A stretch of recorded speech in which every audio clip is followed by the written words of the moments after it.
You know, I live in a home with my wife of almost 34 years, my 5 daughters at home now, my mother-in-law,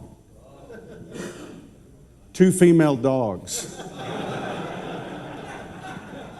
So being around a group of men, I need this testosterone boost this morning.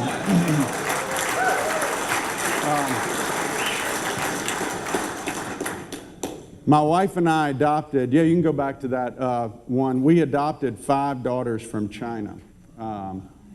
Actually, go back to the one before that. This is my family. I have, like I said, 8 children, 3 grandchildren. And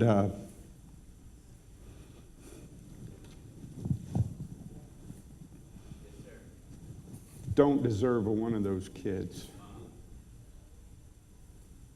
Don't deserve one of them, but God has blessed me with that family. He's blessed me and taught me a lot about my relationship with Him through adoption. We adopted starting 13 years ago with my first daughter, Kate, and now we have 5 daughters from China to go along with my 3 biological children, and every one of my daughters were abandoned. They were left on the side of the road, wrapped in a piece of carpet, one of them left in a basket at a train station for different reasons. 2 of my daughters have Down syndrome. One of them has Down syndrome and autism. One of them doesn't have a left hand. One of them had a bad heart, a terminal heart. And but God, through His mercy, plucked each one of these girls from the street where they were left and brought them into a home where they not only would be loved, but they would hear the life-changing message about Jesus Christ. Amen. And not just be rescued in a physical sense, but rescued for the rest of eternity. Amen. And I know in a group like this, there's guys who play at church, who play with Jesus. They play around with Him. They think He's important because people tell them that, but they don't really get it. There's some here who may really have been turned off by the church. There's some here who really want it, but we've been drowned out by the American culture, by the stuff that pops up in our culture. Things like people kneeling in the national anthem. Things like police shooting kids, pulling a wallet out or pulling a phone out that cause hurt. And we become a nation very divided. We're divided in so many ways. And the church has been pretty silent. The men of God have not stepped up the way God modeled for us when He took people like Simon the Zealot, who would have killed Levi if he could have.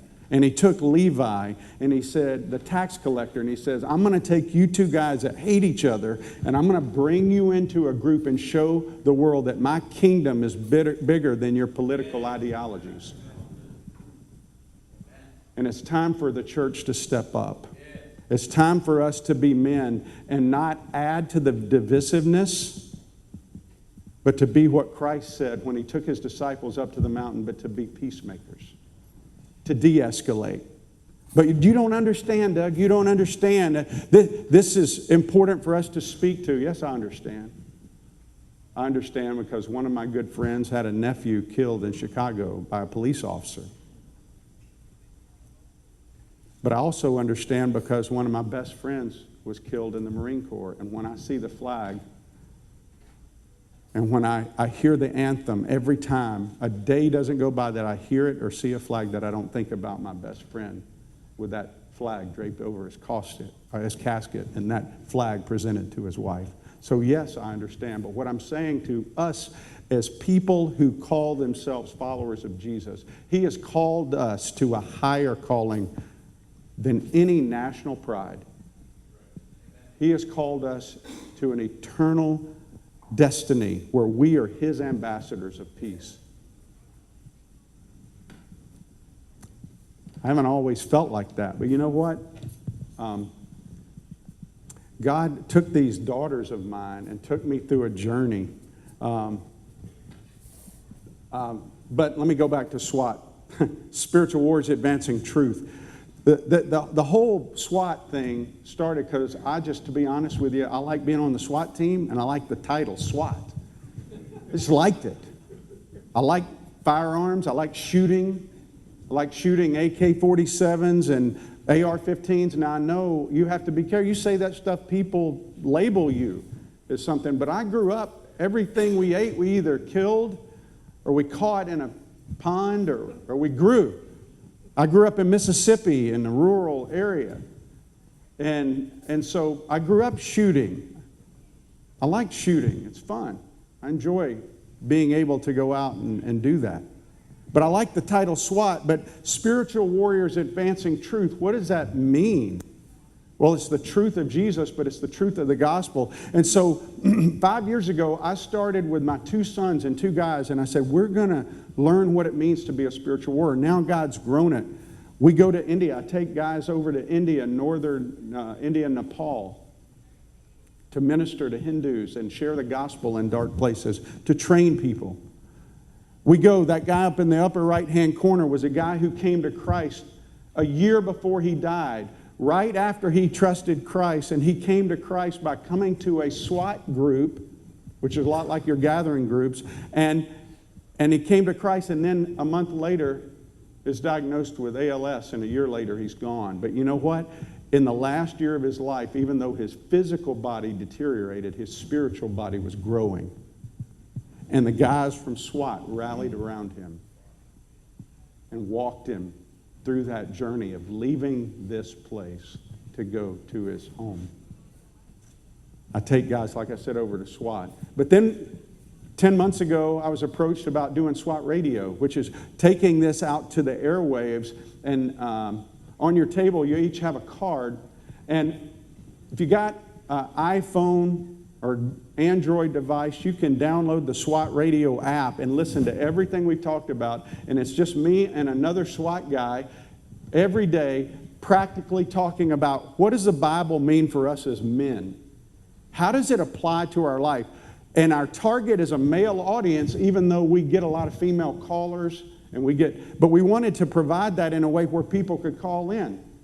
And so that's what SWAT Radio is. So I encourage you to download the app. You can listen. We're going to launch a YouTube channel. I don't know what YouTube does. I'm 56 years old, all right? I don't know Twitter. But I got guys that tell me this is what we need to be doing. I know all of you young people know about YouTube and Twitter and Instagram and all that stuff. But SWAT Radio is a great tool, and a lot of guys are using it to share with guys to say, hey, listen, you know, this might have something helpful for you. And so they can go back and they can listen without fear of having to give it a direct response immediately. They can listen to truth being proclaimed in a very practical, conversational way. But about 4 years ago, I started leading groups to Israel. And I lead people over there. I've always wanted to go, and it has rocked my world to take people over to Israel. It has made the Bible move from black and white to 3D. It has changed the way I understand Scripture, because you know what I realized? I had been cheated of understanding the Jewishness of Jesus. Jesus was a Jew. He was a good Jew. He did all the things that the Jews were required to do. He did not come to abolish the law. He came to fulfill the law. So every day, you know how Jesus started his day? He started the day, Shema Israel, Adonai Eloheinu, Adonai Echad. Ve'ahavta et Adonai Elohecha.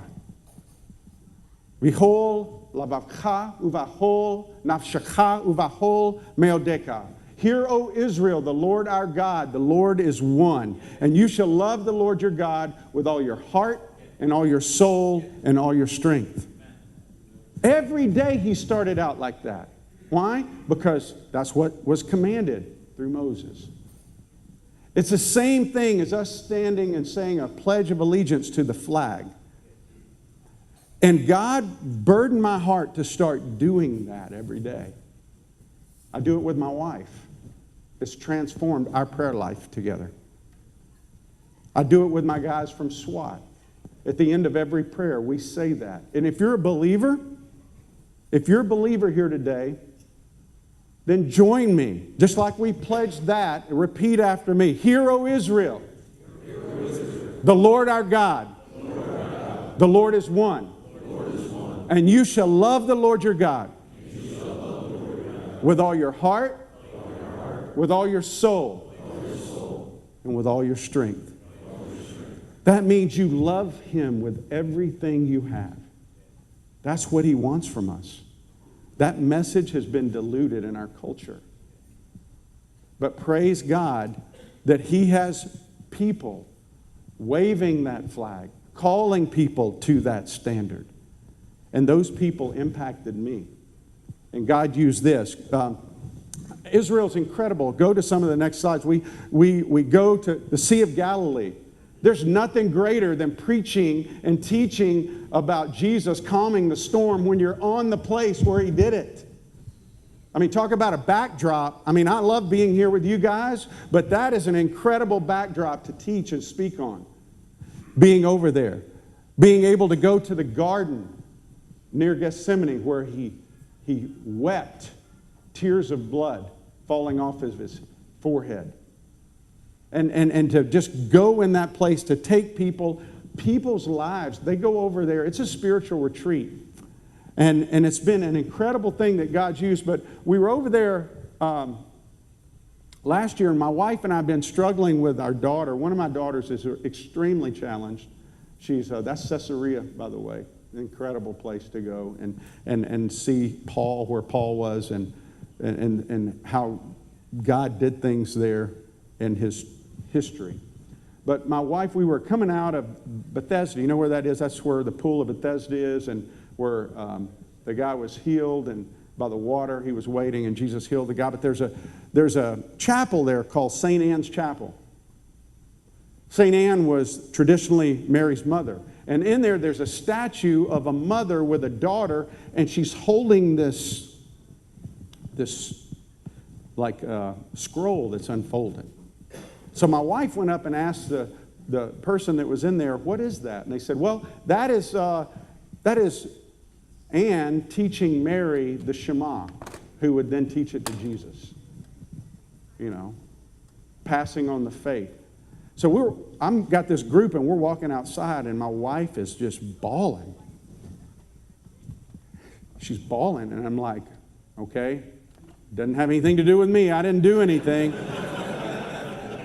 So what's going on? And I ask her, and she tells me what this lady said. And she was thinking about Abby, my daughter, who's 11 years old with Down syndrome and autistic.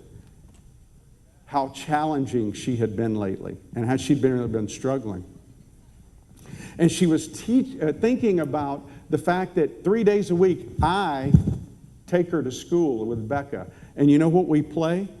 On the radio, or through the phone, we play a guy named Joshua Aaron, who's a Messianic worship leader. And he's singing the Shema in Hebrew. And Abby, my daughter, sings it in Hebrew. She can't say 80 words, but she sings the Shema with me every morning. And my wife was so convicted about her complaining spirit and thinking about the struggle at the witness that we are leaving with Abby. Because after we're gone, Abby may still be here singing the Shema, and somebody's going to hear that. And she was so overwhelmed that it just overwhelmed her emotionally. And it overwhelmed me when she told me. And I thought about the power of that, passing it on to the next generation. And men, if we don't start stepping up to pass it on, there's going to be a group that's going to raise up, like in Judges, that did not know what the Lord had done. They're not going to be messengers. The remnant is getting smaller. And we have to step up as men. No matter what goes on with the Boy Scouts, No matter what goes on anywhere else, what really matters is for us as men stepping up. Well, like I told you, God used this adoption. Go to the next slide. My family, the adoption, and then this child, Rachel. Rachel, when we adopted her, we were told that she was terminal, to which my wife replied, well, we're all terminal. The lady said, but no, do you understand she has a terminal heart condition? And we prayed about it and felt like God was calling us to adopt her, even if she only lived a year, even if she only lived 6 months. Now, we named her Rachel Hope. Every doctor that she ever saw told her she's going to die. In China, when we brought her to the United States, there's nothing we can do for you. Took her to Shands in Gainesville, the first heart test they ran on her. There's nothing we can do. The only thing we can do is put her on a heart transplant list. She sat on a heart transplant list for 3.5 years, thinking every day her next day was her last day. And but she never lived like it was her last day. She was so excited to be loved, so excited to be in a family. It's what she always dreamed of. When the other kids would be adopted, and she would wonder, is there going to be a day where somebody comes and gets me? No, nobody's going to adopt you because you're going to die. That's what she was told. And then when we go to adopt her, you know what they told her? They said, you know what? If you're bad, they're going to send you back. And so she lived with the pressure of feeling like if she didn't please us, she was going to be sent back to China. So she had those dueling pressures. And so on that heart transplant list for 3 years, she waited and waited and waited. Twice she almost died. One time we baptized. She said, Dad, can I be baptized?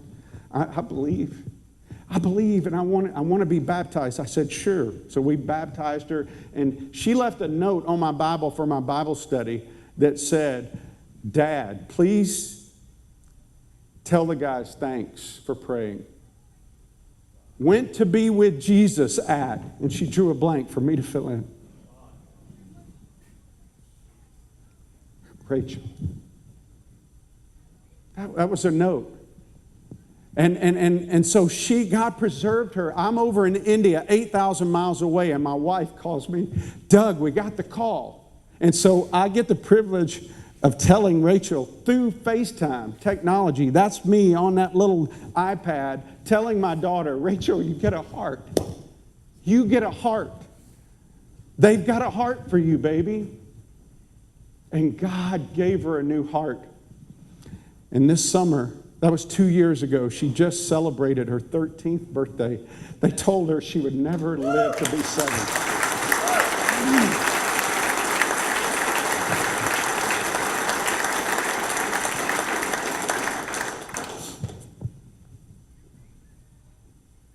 My girls were all abandoned.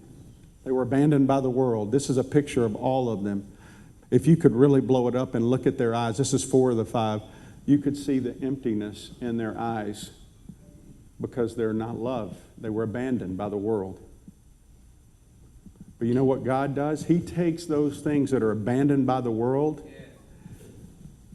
and they're chosen by God, and look at what He can do with them. I wish you could see their eyes. Their eyes are full of love, security. They know they're loved because God chose them, even though the world abandoned them. And some of you guys here today have been abandoned. You feel abandoned. But you know what? God has chosen you, and He's called you to follow Him. The question is, what are you going to do with it? You see, in my life, I grew up in a religious home. I grew up being taught the Scriptures. I grew up going to church. But for me, it was a Sunday thing, and everything else in the middle of the week was whatever I wanted to do. And I didn't really understand until God brought a couple of guys into my life, a guy named John Monger and a guy named Dawa Singay. Dawa Singay is on your right, John's on your left. Dawa was a bodyguard for the Dalai Lama. He was in the Tibetan army. John Munger on the left was a Bhutanese pastor. Bhutan is a country just northeast of India. He was in prison for 18 months and beaten every day simply for loving Jesus and proclaiming Jesus. And they said, you can walk out that door if you will deny Jesus. And he wouldn't do it. He was my translator as I preached to 35,000 Bhutanese refugees in Nepal. And he told me his story, and he has been a friend every year since then. He has been relocated as a political, religious refugee, and he lives in Austin now and pastors a refugee church there. But I take him to Israel every year with me because he and Dawa are the closest things to an Apostle Paul I've ever met in my life. They had such an impact on me. And so Dawa and I partner now. He's over in northern India, and the guys, God used the guys at SWAT to build a training center. We go over there and we train local India leaders, Nepali leaders, Bhutanese leaders, and go to the next slide, in a thing called the LTTI, the Leadership Transformational Training Institute. But it's shutting down. The Prime Minister in India does not like it. Nepal just passed a law. It's illegal to proselytize now. 5 guys, Dawa just told me last night, were arrested for preaching about Jesus. So I'm scheduled to go over there November 2nd and through the 10th, but I don't know how much longer I'm going to be able to go. But God has used these guys in my life. He used them to take me to this place of where we are. And as we go forward, I want to think about, in the next few minutes, about your life, a life that you're going to live from now until God brings you home. What kind of impact are you going to have? If you were gone tomorrow, what ripple effect spiritually would you leave in your family, your friends, those that know you? Because God calls us to Himself not to get a stamp on a heavenly passport. He calls us to Himself to leave an impact for Him for future generations until He does come back. And far too many of us as men are working for the wrong things. We work for retirement. We work for our kids' education, for our kids' security. Those things were never part of God's priorities for His men. Should we do those things? Yes, but where do they rank in the priority list? If I ask each one of you today, hey, I want you to go to India with me next week, what would your first response be? Get your phone. Let me look at my schedule. I can't go. True? You know, there's a story in the Bible that Jesus is coming down from the mountain. When He comes down from the mountain and He's healing people, He's been teaching His disciples, this scribe comes up to Him in Matthew 8 and he says, "Teacher, I'll follow you anywhere." Now, I want you to picture yourself as the outreach director of Hometown USA Church. And a guy comes up and says, "I want to follow Jesus anywhere." What do? Hey, pray this prayer with me. Hey, let's sign you up right here. Not Jesus. You know what He does? He says the foxes have holes and the birds have nests, but the Son of Man has no place to lay His head. You know what He said to the guy? It ain't going to be comfortable. There ain't nothing comfortable about following me. Do you really want to follow me, or do you just want a piece of the pie? You see, far too many of us want the glory of heaven without the cross that God has called us to bear here on earth. And He said, no, but Jesus did not make it easy to be His follower. He would fail most evangelism courses in seminary because He doesn't do it the way we do it. And I'm telling you guys, because I've traveled all over the world, the rest of the world doesn't do it the way we do it here. We have done a great job of making it easy to come in, and we've created 5 miles wide and 1/4 of an inch deep people that say they love Jesus, that say they follow Jesus. And that's why people are scratching their heads going, I don't see a difference between this person and somebody who doesn't love Jesus. So how do we leave an impact? Well, I'm going to tell you in my life how it was. But I want to take you back to thinking about the disciples real quick. Jesus took these men that were rejected. See, for the Jewish person, they grew up going to school, they learned the Torah, they learned the law, and at some point, they're responding to the teachers, and the teacher goes, this guy's pretty good. I'm going to recommend him to go up to the next level. And so they would move from like elementary school in the spiritual teaching to middle school. But at some point, they realize, well, this guy's not really cut out to be a spiritual teacher. So then they go into whatever their family did. For Peter, James, John, they were fishermen from Bethsaida. Jesus went to this small fishing village, about maybe, 400 or 500 people, and got almost half his disciples that would change the world. They flunked out of rabbi school. And he says, I want these guys to follow me. I choose you. I believe in you. See, but what they did, they wanted to be like Jesus. See, our elements of discipleship in America have much more to do with our learning than our being. We go to groups to get information, and then we go out from those groups and we don't apply that information. Those people over in India have about a 1/100th of the information biblically that we have, but everything they have they apply, and they're willing to lay down their lives for it. It was very convicting to me. And so when I look at the disciples, I want to take you to Matthew 4:18 real quick, and I want to look at this passage where Jesus calls them. He says, while walking by the Sea of Galilee, he saw two brothers, Simon, who's called Peter, Andrew, his brother, casting a net in the sea, for they were fishermen. They weren't looking for Jesus at this point. He just comes into their life. And so he comes in, and go to the next slide. And it says, and he said to them, follow me, and I will make you fishers of men. Immediately they left their nets and they followed him. Well, he goes on from there, and there were two other brothers, James the son of Zebedee, John his brother, in the boat with Zebedee their father, mending their nets, and he called them. And again it says, immediately they dropped their nets. They left their nets and they followed him. So I want to focus on verse 19 real quick, because verse 19 says, Jesus said, follow me and I will make you. Why do we follow him? Well, first of all, because he gives our life purpose. He says, follow me, and that connective. It's not just to follow him for no reason. We follow him, he's going to do something. He says, follow me, and he tells them that your life's going to have purpose. What's your purpose? When you wake up in the morning, what do you think your purpose is? To make a bunch of money? To be able to play golf? Is it to be able to, whatever you want to fill in that blank with, if it's anything other than following Jesus, then you've got the wrong purpose in your whole life. You are going to be miserable.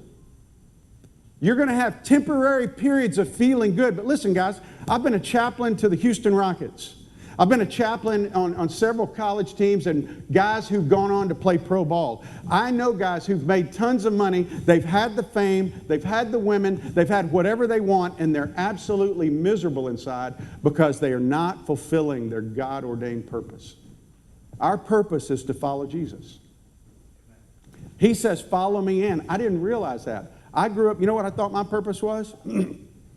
I loved baseball growing up as a kid. I could hit a long ball. I was a home run hitter. Always the first kid picked. Whenever we did the drafts every year, I was the first kid. Scouted as a 10th grader in high school. I had bird dog scouts coming from the pros to look at me.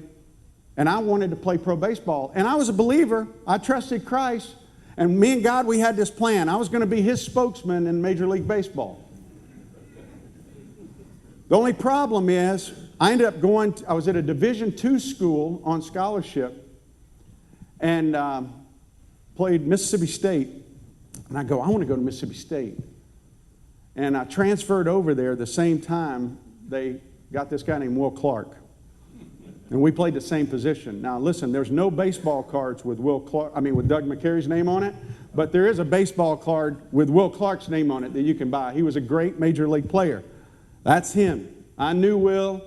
I was there when he played. But after Will, I not only didn't play anymore, I got cut from the team.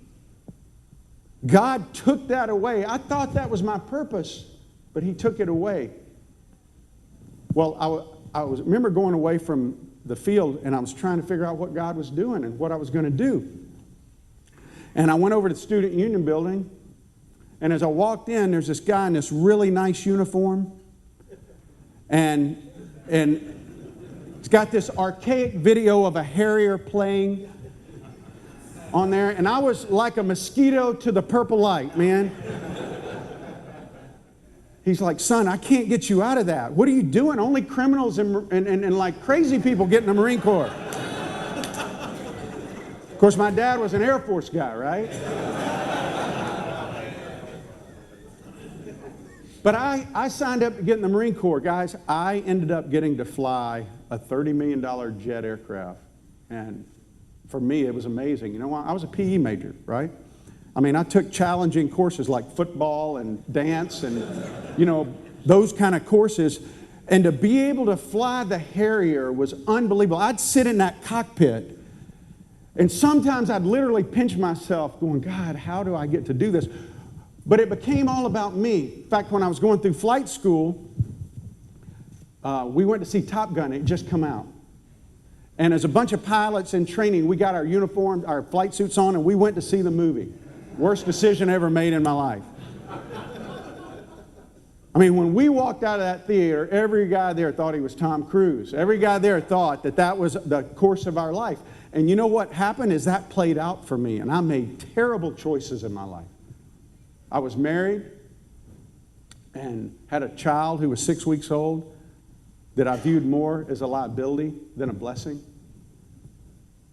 And I'd come home from doing a mission, and my wife would have my 6-week-old at the door, okay, going, it's your turn.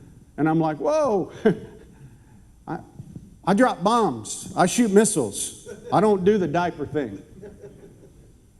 I mean, that was my attitude. And God got my attention because I went to church on Sundays with her. I knew what the gospel message was. I loved Jesus. At least I said I did. And one day I was flying on a low level with a friend of mine, a training mission, and we were about a mile apart and combat spread. We had just set down into a low level, about 300 feet off the ground, going 450 miles an hour. And God brought a 5-pound turkey buzzard through my windshield. It impacted my chest. This is what it did to my airplane. All right?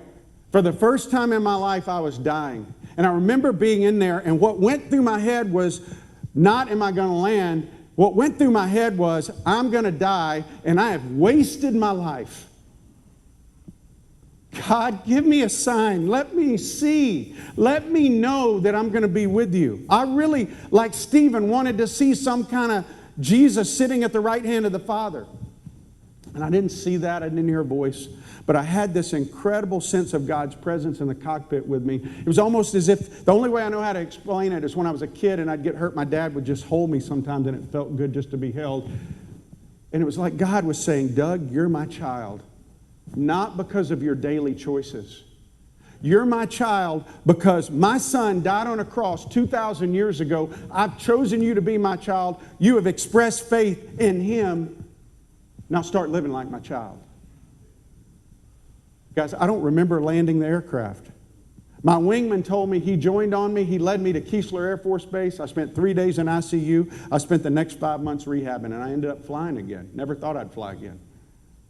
It was a Class A mishap. Part of the bird went down the engine. I only got about 2.5 pounds on me, but it was decimated. If you thought I looked bad, you should have seen the bird. There wasn't nothing left of the bird. I don't remember, but what I do remember is waking up in intensive care, looking up at that white wall, saying, okay, God, from now on, short accounts, I want to know you, and I want to follow you. Help me learn what it means to follow you. And so I began praying, asking him to bring guys into my life. But I knew what my purpose was. It was to follow him, not to be a Harrier pilot. It was to follow Jesus. Well, he says, follow me and what? I will make you. He not only calls us to follow him because he gives our life purpose, he calls us to follow him because he gives our life security. He does the work. We don't have to do it. He does it. All we got to do is follow him, keep our eyes on him. I didn't understand that. You know, I was in the FBI, I was in the Marine Corps, and I got opportunities to share after that bird strike about that experience. I even got opportunities to preach. I remember the first time I went to preach, I was in a church, and I preached on Philip the evangelist, and I was so excited. I had my 10-point outline. My wife's like, there's no way you're going to get 10 points across in 30 minutes. And I'm like, Charles Stanley does it all the time. I think I can do it.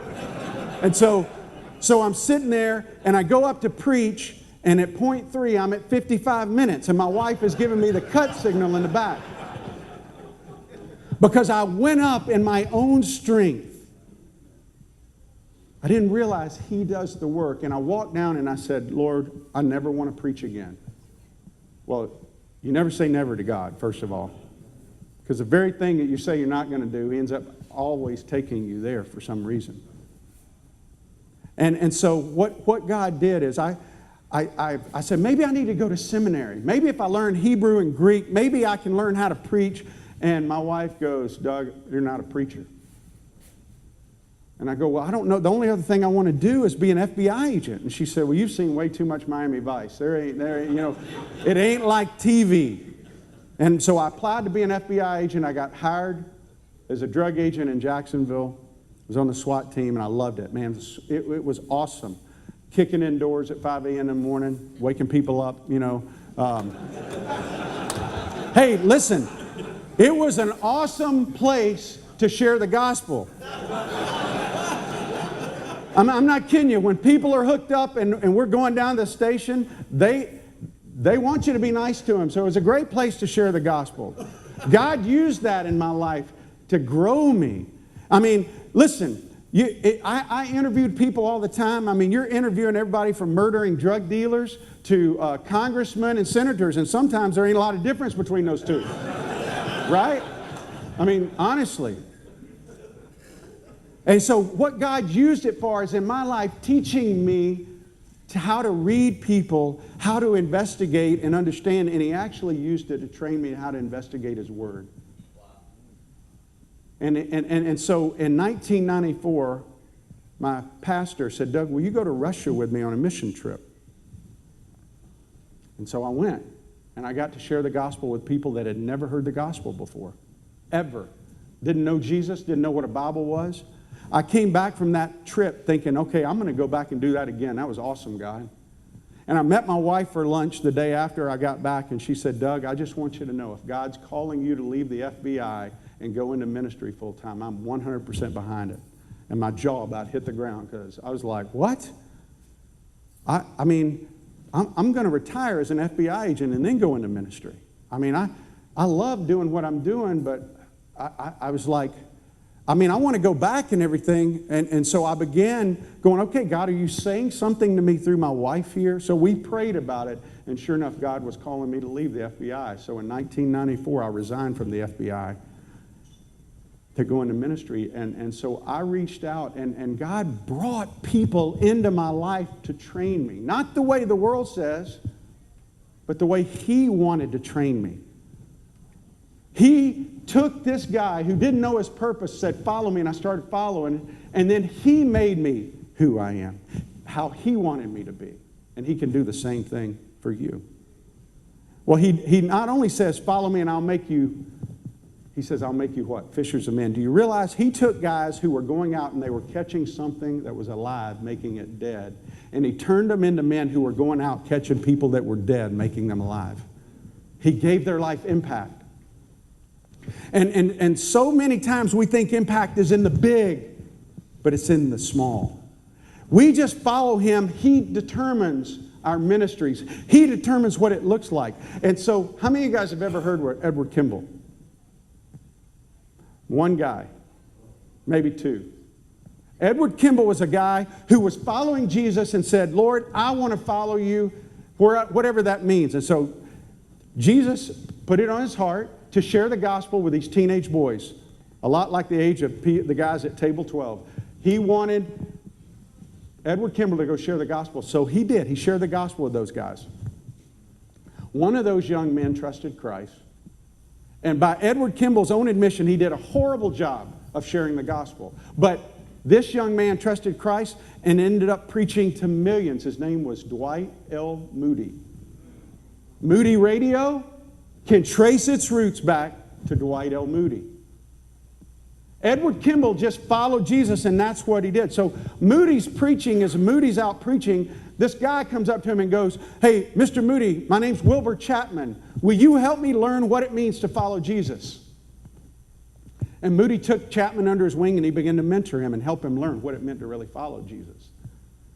And so Wilbur Chapman began to go and share the gospel and preach the gospel with people. And as Wilbur Chapman was preaching, there was a guy named Billy Sunday who used to be a professional baseball player. And he came up to Wilbur Chapman and said, "Mr. Chapman, will you mentor me and help me learn what it means to follow Jesus?"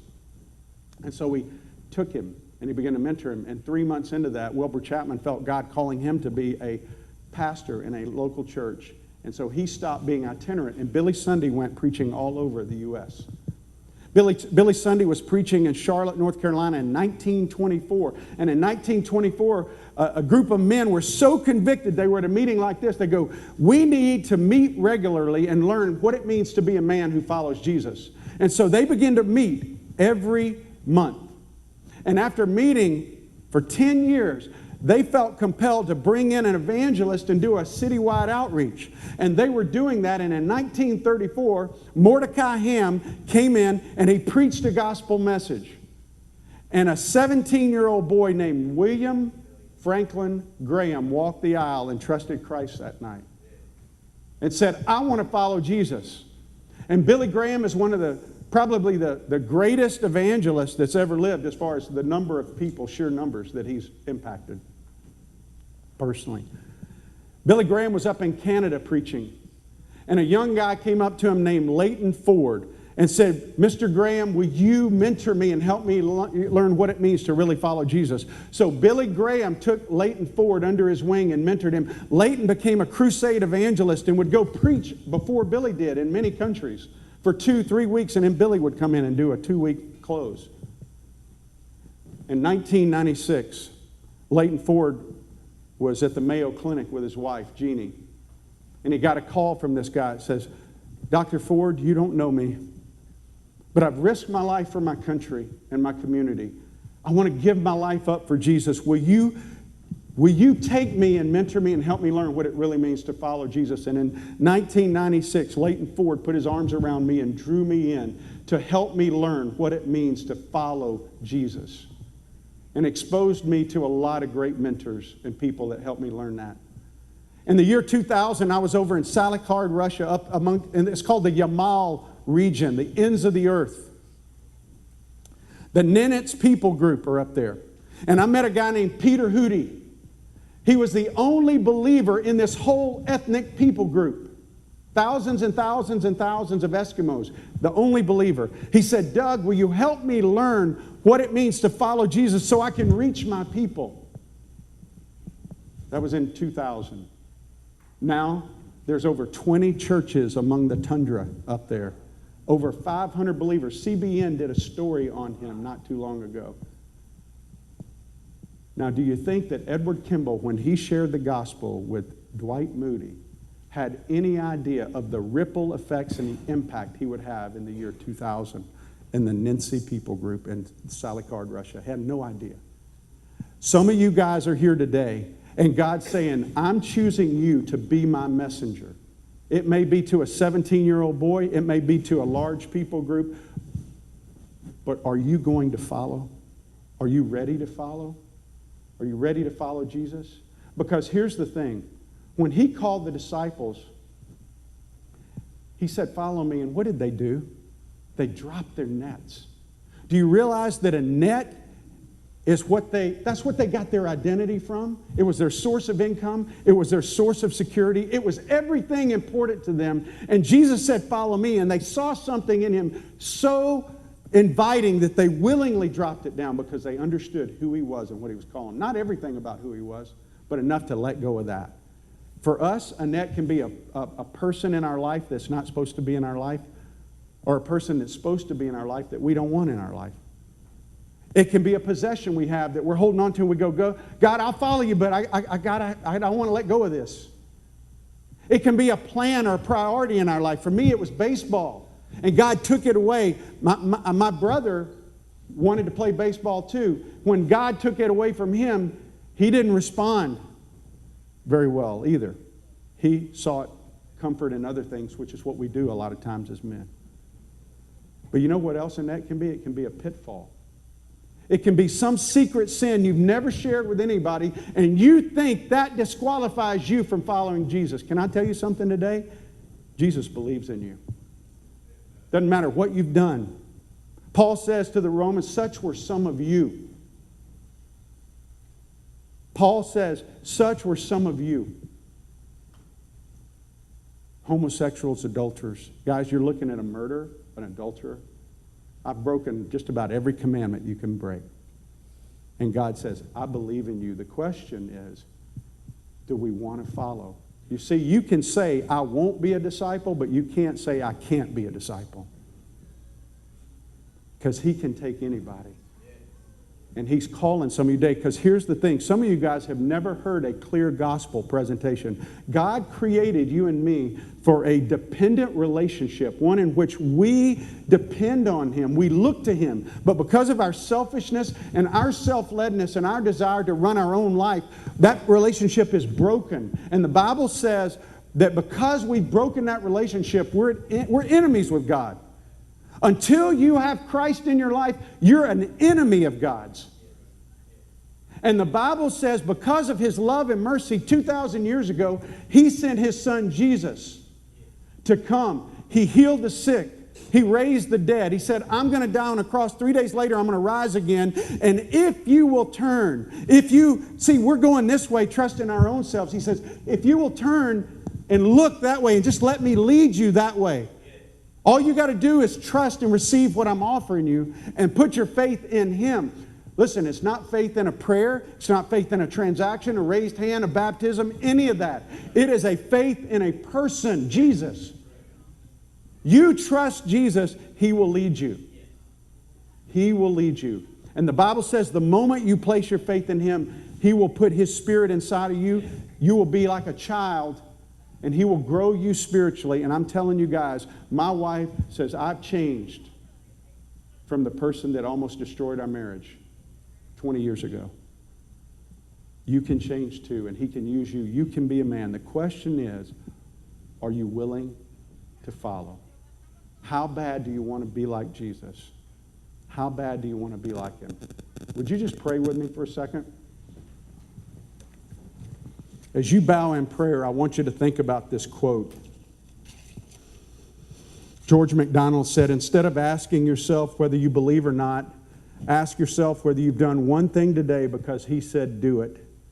Or you've not done something today because he said don't do it. Because it's absurd to say you believe in Jesus or you want to believe in Jesus if you won't obey him. Father, I know that there are men here today who desperately need to be in relationship with you. They need to know the love that you feel for them. They need to receive that. And Lord, we need it as a culture here. And I know, Father, that you want to do in them what you did in my daughter Rachel in a physical way. You want to give them a new heart. And so I pray, Lord, that if there's any man here right now that does not know you, that today would be the day he says yes to you. Today would be the day. No fancy prayer, no drawn out praying. He would simply acknowledge in his heart that he loves you and he wants to follow you from this day forth. And Father, he would cry out to you and say, change me. I don't want to be led by myself anymore. I want to trust you. Right where you are, you can say that to him. I want to trust you. I'm going to follow you.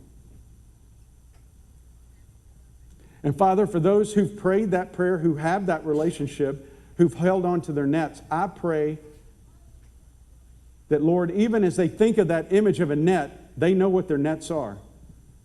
That you would strengthen us to let go of our nets and to follow you so that you can use us for an impact for your kingdom. Let us be spiritual warriors advancing the truth of Jesus today. Hear our prayer. In Jesus' name, amen.